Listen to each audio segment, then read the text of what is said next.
came by and said, "Oh, I think we've seen this before." Well, I think if you have read this text, you would probably have said, "Oh, I think we've heard this before," which we have. This is of course, the second book. Deuteronomy is the second giving of the law. And Gail, you don't tell Dorsey I said this, but I'm gonna say it. This morning I saw Dorsey, and Dorsey is one of our doorkeepers, and I attribute this text to him. I said, Dorsey said, "I'd rather be a doorkeeper in the house of the Lord than dwell in the tents of the wicked." So he said, "I'm gonna skip Sunday school." But we got some, huh? Somebody let the secret out. Yeah, you said next Sunday I'm gonna be free. I'll be there next Sunday. But we appreciate so many of our folks doing that kind of thing. We saw Kay as we came in this morning as well. But uh, first of all, let's begin with a word of prayer. Father, how grateful we are to be in this place at this time to allow you to speak to us through your word. We love you because you are the living word. We love the Bible because it is the written word. And we love this opportunity, Father, because it is for us opportunity to speak your word in the hearts of others and even to ourselves. Now bless this time together is our prayer in Christ's name. Amen. This is somewhat dangerous, but I've always lived sort of the age of life anyway. And at my age, it doesn't really matter. But I'm gonna sort of prove to y'all that men are smarter, not necessarily, yeah, maybe too, smarter than women. And Willie and I heard this conversation the other day, and we sort of got, you know, problematic, and she got not hysterical but historical, and she remembered all those things and she brought them up. And then she said, "I have something else to say to you." She said, "You remember when we married, you said that you love me, but you no longer are saying that you love me." I said, "Sweetheart, if you remember on that day, I told you I loved you when we got married. And if I change my mind, I'll let you know." Uh, but and today our subject is on remember. And but let me just give you a little background. And the text actually, let me just say, we move from the first point is obedience. The second point is wisdom, and of course the third point is worship. So obedience leads to wisdom, and wisdom is not facts and knowledge. Wisdom is far beyond that. It leads us to the worship of God. Now we come to Deuteronomy, which means the second word or the second law. Because who was the first person to break the Ten Commandments? Moses. He broke them all, because he got mad. He broke them all. And so, God had to give a second commandment, a second law. And so, this is what this is in the book of Deuteronomy. It is the repeating and the reaffirming of the covenant law that was given on Sinai, and we've read in Exodus, Leviticus, and Numbers. In Hebrew, the word actually means words, and these are the words that Moses spoke to Israel. Now, in the gathering where Barry carried us, they were about to go inside the promised land. Moses gives his farewell address there in the plains of Moab before they cross in the cross the river into the promised land. He gave instructions, exhortations, and the blessings before his death. Now, as I was reading this, it sort of reminded me of when I was a child. Whenever we went off to spend the night with someone for the first time, my mother would say, "Now, son, you need to mind your manners, to know how you were raised, and act so right when you go." So this is somewhat like Moses. He was giving these people all these instructions and telling them all that they were to do and how they would do it to do it in the promised land when they went into the promised land. Of course, Moses admitting and saying, "I won't be able to go with you." But also, the purpose of Deuteronomy is to renew the covenant between God and Israel, remind the new generation of God's faithfulness, to reinforce what we're going to begin with today, that is obedience to God's commandments as a foundation for blessing in the promised land, and then to warn them, which he's warned them again and again, against the possibility of idolatry, pride, and forgetting uh, how the Lord has given to them everything they needed. And this was how he was reminding them that, and that's what we're studying in the book of Deuteronomy. It's a sort of broad brush because there's too much for us to get into all the details in this short time that you give us, because I know that you leave after 30 minutes. And so we try to stay in that parameter. But the first section of the book is what we'll cover really today, which is the historical prologue. And then we have Larry will begin next week with what's called the covenant of laws. And he has that wonderful passage on the Shema. "Hear, O Israel, the Lord your God is one God." And I hope you'll find somebody singing that in Hebrew.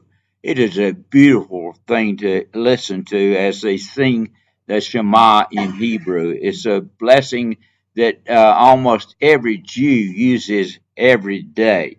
Then the third section is the blessings and curses, and then the final is the acts and farewell from Joshua. But the major themes in the book are the covenant faithfulness of God, love and obedience. Today's subject, remembrance. Two words that are prominent in the book of Deuteronomy: remembrance and the word teach. And that's what really the book really emphasizes. Then it goes on to emphasize justice and mercy, and then the choice that we have and how that has consequences. And the Shema is, "Hear, O Israel, the Lord our God, the Lord is one. Love the Lord your God with all your heart and with all your soul and with all your strength." And so the book of Deuteronomy is an important book, and it is referred to properly more in the New Testament than any other Old Testament book. 80 times is mentioned in the book of the New Testament. I think I've mentioned this before, the importance of what the railroad used for many years, and that is the word stop, look, and listen. But I found something interesting. A man was traveling in Indiana, and his brother referred to a man named Henry Herman Drake. And on that man's monument were these words. He was the one that worked for the railroad and popularized writing these stop, look, and listen on railroad crossings so that people in the early days would, be careful. And he's the one that popularized it. But on his tombstone are these words: stop to think, look to listen, look to see, listen to hear for safety. And that became a slogan that was used across the world. It was thought, but we don't want to be like the railroad guard who was in the early days. His job was to stand with a lantern at railroad crossings and put the lantern up so people would stop. But they had a terrible wreck, and he was there and with his lantern, but was called to give testimony. And he got on the stand, and they asked him if he had his lantern, if he was waving it, and yes, yes, yes, all the questions. It was over, and the railroad was acquitted from being responsible. And as he was walking out, he was talking to a friend, and he said, I'm glad that attorney didn't ask me if I had to light it. Well, we want to, and I've added one word to this: stop, look, listen, but our today's theme, remember. Recalling God's past faithfulness leads us to worship Him. And that's basically what this lesson is about.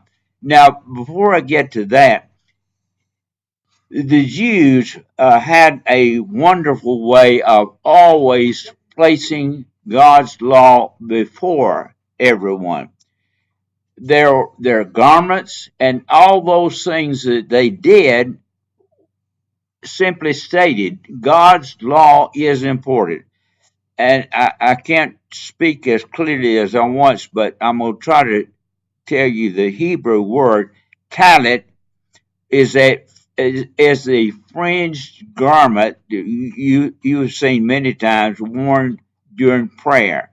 The fringes are called zitzit, and they are and that's found in Numbers 15. But then there's the word tefillin, which are the phylacteries. Now the phylacteries were those small boxes that you have seen on the forehead of the Jew, perhaps wrapped around and attached to the forehead. Then they'll wear them on their arm, and in these little boxes, they most of them have even the Shema or other passages. All of this, of course, is to always promote the importance of God's law. And the kippah, or yarmulke, the skull cap that you know about, is worn as a constant awareness of God's presence. Then there's a little box that I understand is always in a sort of a diagonal position. It's placed on the doorpost. It's called the mezuzah, and in it is the Shema and the prayer. But I understand that the diagonal position of the mezuzah is there to emphasize that we are a crooked people, we are a broken people, and we are in need of God. Then there's the Torah, of course. We know the first 5 books, and they have a prayer book called Siddur, and then there's the Tanakh, which is the contains all the 66 books that we all share together. Now, the Hebrew Bible, it is the Old Testament that we accept as the canonical book, and then the 27 New Testament books are, of course, the Jews would share the same book of Old Testament that we use. However, the Coptic Church have 18 more books, and the Catholic Church, more than that. The Catholic Church has 17 more, and the Coptic Church has more. than that. Those are what we know as apocryphal books or pseudepigraphal books that are non-canonical books. And I tell you a little bit what I got on a rabbit chase this week. Uh, they have Shabbat candles, the Kala bread, the Kiddush cup, the menorah, sukkah, the booths, and the spices, the matzah, and of course the other festivals. All of which to say is that these are all symbols, each of them pointing to God and the significance of the law and the importance of the law.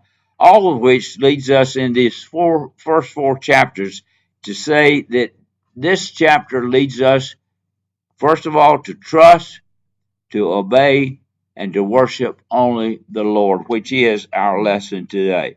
So, one thing that I want to emphasize is that by disobeying God, that leads to death. Obeying God leads to life. But whenever we begin to walk away from God, it's like the saying that I found, I think it was Mark Twain that said it, a tiny leak can sink a great ship. And when we walk away from God and disobey Him, it can lead us quickly down the wrong path. Someone read for us the first four verses emphasizing obedience. Now, Israel, listen to the statutes and ordinances I am teaching you to follow, so that you may live, enter, and take possession of the land the Lord your God and your ancestors has given you. You must not add anything to what I command you, or take anything away from it, so that you may keep the commandments of the Lord your God I am giving you.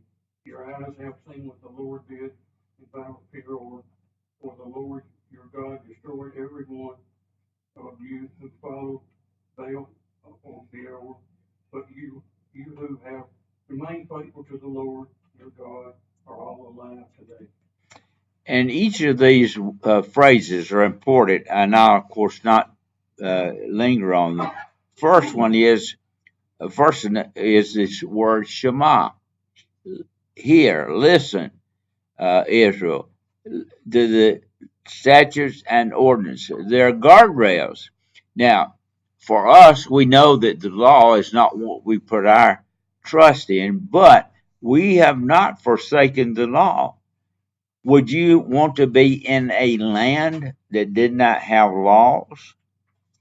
Those are our guardrails. Even people who are not religious want laws and guardrails, but the laws still are important when we think about it. And he says, I'm teaching, and if I had my life to go over in ministry, that's what I would prefer doing, is just doing teaching rather than all the other things that go with pastoral responsibilities. I've discovered too late in life that's something I really like to do. But he said, I'm teaching you to follow. And the outcome of this is so that you may enter, that you may live, enter, and take possession of land. This is why I'm teaching this. I made the promise. Now, could you make a comparison to that and what God is doing in your life and mine?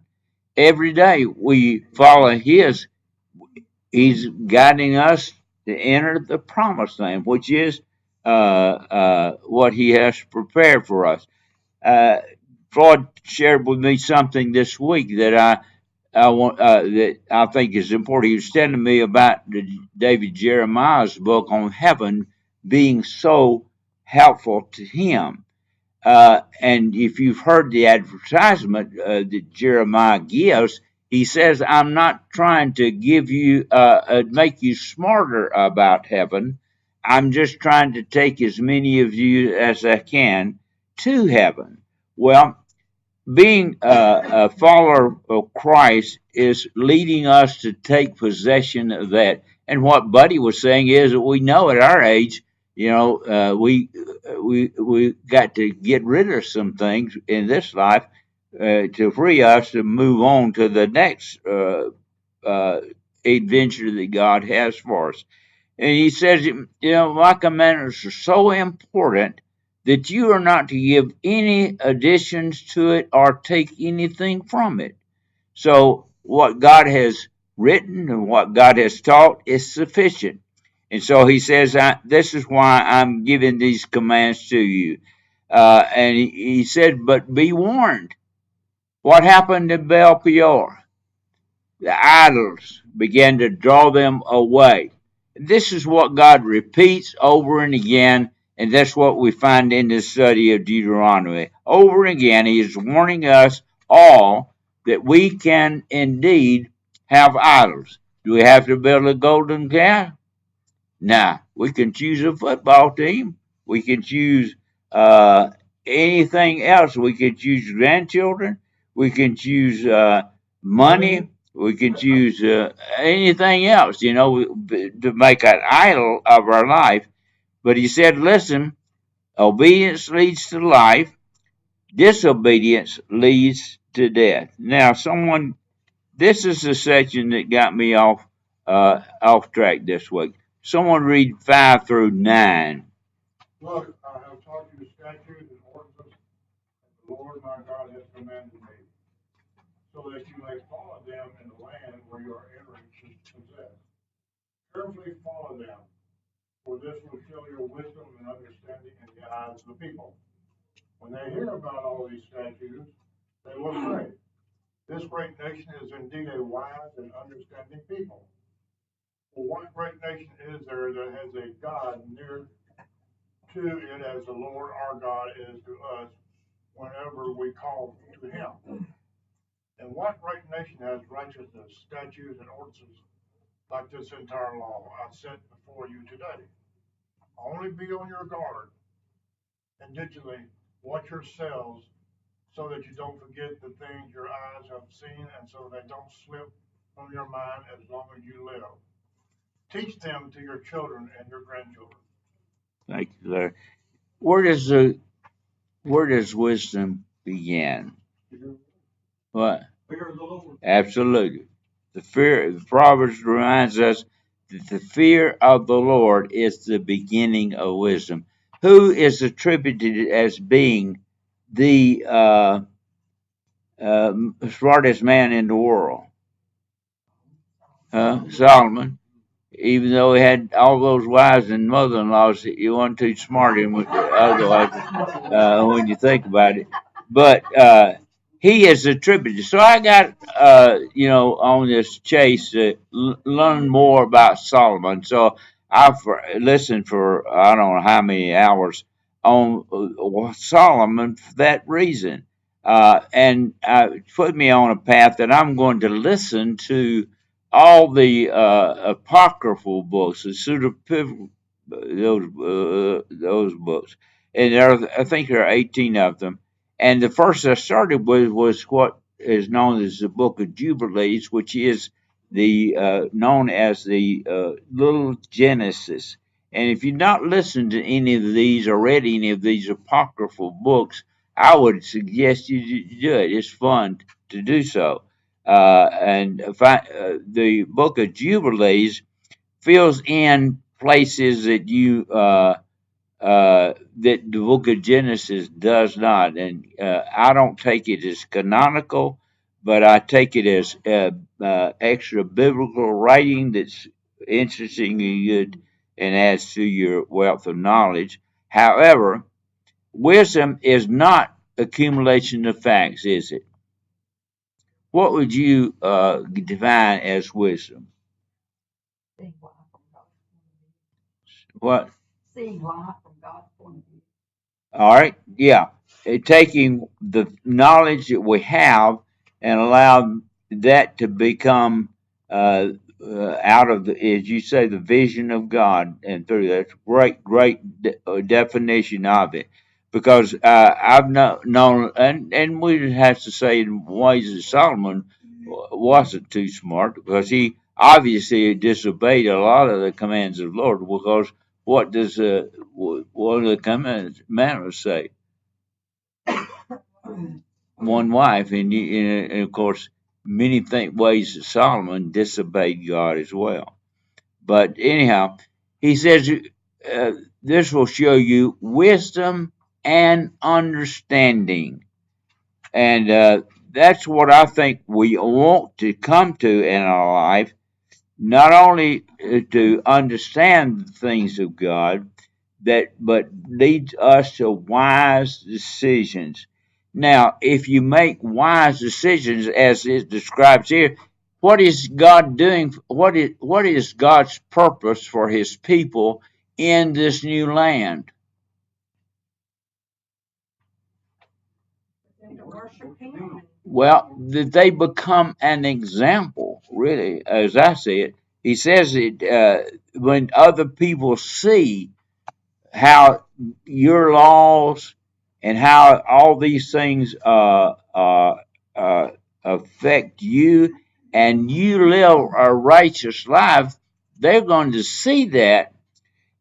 There is a text, and we use it oftentimes to talk about the city of God as a light on a hill. And I've forgotten the text. There's a text, but we often use it people use it in reference to our country as a light set on a hill.